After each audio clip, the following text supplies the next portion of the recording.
Claire hears the sound of a baby crying and follows it, discovering a crib.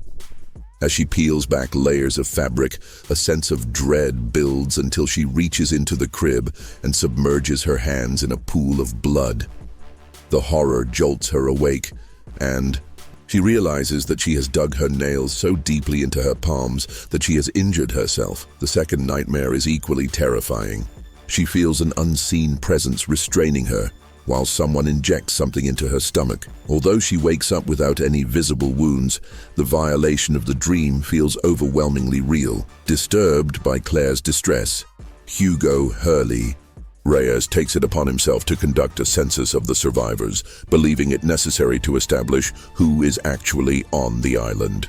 Boone Carlyle informs Hurley that James Sawyer Ford has the flight manifest, which could be useful for the census. Surprisingly, Sawyer hands it over without protest. As Hurley continues gathering information, he encounters Ethan Rom, who reacts with unease when asked for his details. This subtle but unsettling response from Ethan hints at something being off about him, adding another layer of mystery to the island's many enigmas. Meanwhile, Jack Shepherd listens to Claire's claims about the attack, but remains skeptical. He suggests that the terrifying experiences might be the product of stress and exhaustion rather than reality. Attempting to help, he offers her a sedative, but his lack of belief in her experience only frustrates and angers Claire further. Feeling isolated and unheard, she makes a bold decision to leave the caves and return to the beach, where she hopes to regain a sense of control over her situation.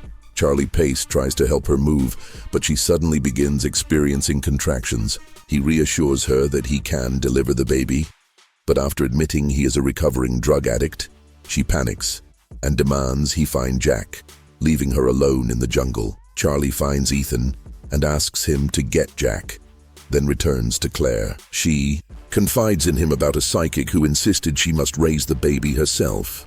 Charlie theorizes that the psychic knew the flight was doomed and saw it as a way to ensure Claire kept the baby. Meanwhile, Said Jara stumbles back to camp, badly wounded, revealing to the others that Danielle Rousseau warned him about other inhabitants on the island. Locke watches the revelation unfold from the shadows, his arms crossed. Hurley then makes a shocking discovery. One of the survivors is not listed on the flight manifest, meaning someone was already on the island before the crash. As Claire's contractions subside, she and Charlie are met by Ethan, who stares at them ominously, leaving an eerie sense of dread in the air.